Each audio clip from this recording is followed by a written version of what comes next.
નમસ્કાર દર્શક મિત્રો, ખબર આપ તક ન્યૂઝમાં તમારું હાર્દિક સ્વાગત છે। હું છું મંશેરી શેરબાનુ। આજ રોજ વડોદરામાં મુસ્લિમ સમાજના લોકો માંડવી ખાતે જે ભાયલી ગેંગરેપની ઘટના બની હતી એ માટે વિરોધ પ્રદર્શન કર્યું હતું।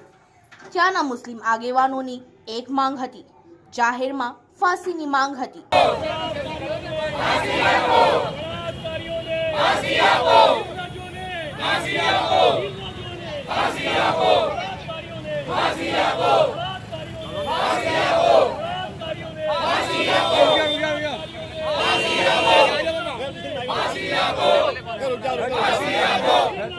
આજે જમા થયા છો, શું માંગ?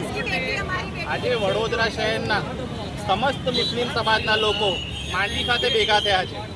આ લોકો ભેગા એટલે થયા છે કે વડોદરાની એક જે દીકરી છે જે ભાયલીમાં રહે છે એની સાથે જે રાક્ષસોએ દુષ્કર્મ કર્યું છે એ રાક્ષસોને આજે કોર્ટમાં હાજર કરેલા। પોલીસે એમની 2 દિવસમાં એવી સર્વિસ કરી છે કે આજે કોર્ટમાં આરોપીઓ બૂમો પાડતા હતા કે हमको जेल भेज दो, पुलिस बहुत मारती है। હજુ તો એમને બહુ ભોગવવાનું બાકી છે। એ લોકોએ વિચારવું જોઈએ કે જ્યારે એ લોકોએ પીડિતા સાથે આવો અન્યાય કરતા હતા ત્યારે એ પીડિતાની શું હાલત હશે। અને આ મુસ્લિમ સમાજ અરે રોડ પર એટલે ઉતર્યું છે કે એ પીડિતાને ન્યાય મળે।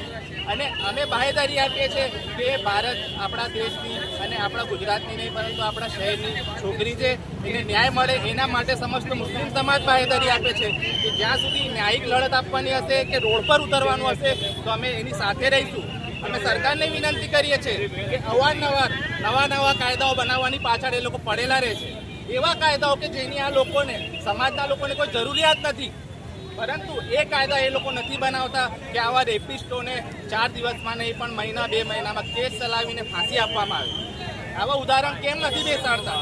એવા ઉદાહરણ નથી બેસાડતા એટલે આવા બનાવો બની રહ્યા છે। જો આવા 1-2 ઉદાહરણ બેસાડીશું તો આપણી છોકરીઓ રાત્રે 4 વાગે, આ વડોદરા સંસ્કારી નગરી છે, આપણી છોકરીઓ ત્યારે 4 વાગે પણ નીકળવાની હોય ને તેને એક પણ વખત વિચારવું ના પડે। પરંતુ આવા રાક્ષસોના લીધે એમની માનસિકતા એવી થઈ જાય કે એમને 12 વાગે પણ નીકળવું હોય તો 10 વખત વિચારવું પડે। એ જ રીતે આ લોકોને આપણે શીખવાડવાનું છે। અને આ સંસ્કારી નગરીની દરેક માતા બહેનોને હું કહું છું કે અમે તમારી સાથે છે, કોઈ પણ રાક્ષસોથી કંઈ ડરવાની જરૂર નથી। તમે 4 વાગે 5 વાગે રાત્રે નીકળો, આ રાક્ષસોને તો કાયદાકીય લડત આપીને પોલીસ પણ એવી સજા કરાવશે અને એવી ફીટ ચાર્જશીટ કરીને ન્યાયતંત્ર પણ અમને વિશ્વાસ છે કે ન્યાયતંત્ર એને ફાંસી આપશે। આપનો પરિચય? એક જ માંગ છે કે આરોપીઓને ફાંસી આપો। આપનો પરિચય? ફાંસી આપો। हमारी एक જ માંગ છે, આરોપીઓને ફાંસી આપો। एडवोकेट पूरा का पूरा हिंदू मुस्लिम सिख सभी हम लोग साथ में हैं उनके, बराबर है। जल्दी से जल्दी उसको न्याय मिले ऐसी हमारी इच्छा है भाई। આરોપ સાબિત થાય આરોપીઓ પર તો અમારી એવી માંગ છે કે એમને માંડવી પર લાવીને એવી રીતે ઇસ્લામિક કાનૂનમાં છે કે પથ્થરો મારી નાખવાનો હુકમ છે બળાત્કાર, તો અમારી એ માંગ છે કે ભાઈ સરકારજી કે તમે આવી રીતે એક સજા આવી રીતે કરો જાહેરમાં તો લોકોને એક દાખલો બેસશે અને આવા બનાવ સમાજમાં બનતા લોકો બનાવતા વિચાર કરશે અને લોકો સુધરશે। જો આવા બનાવ તમે કોર્ટ અને એના પર એ કરશો તો વર્ષો નીકળી જશે। એમને ન્યાય તમારી માંગ છે કે એમના પર જો આરોપ સાબિત થાય ફાસ્ટ ટ્રેકમાં કોર્ટમાં કેસ ચલાવો અને એમાં સખ્ત ને સખ્ત સજા આપો। એમને પોક્સો તો ઠીક પણ જે રેપિસ્ટ છોકરી છે એને જે કોમ્પોઝેશન મળે છે ગવર્મેન્ટ તરફથી એ બી વહેલામાં વહેલી તકે મળવું જોઈએ એની ફેમિલીને, તાકે એ લોકોની હિંમત રહે અને અમારો સમગ્ર મુસ્લિમ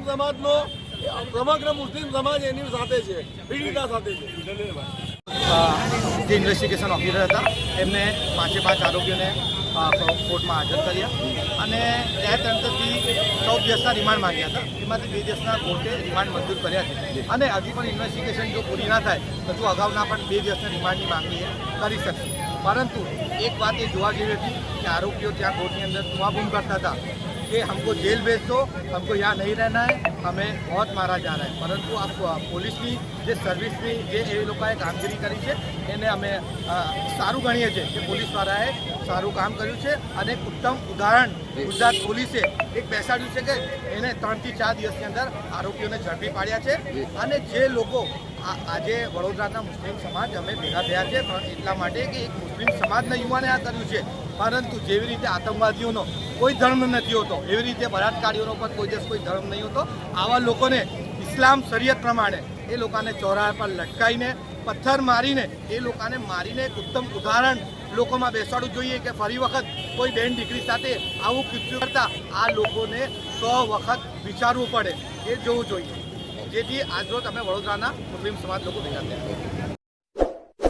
इस वीडियो को लाइक करें, हमारे चैनल को सब्सक्राइब कर बेल आइकन जरूर प्रेस करें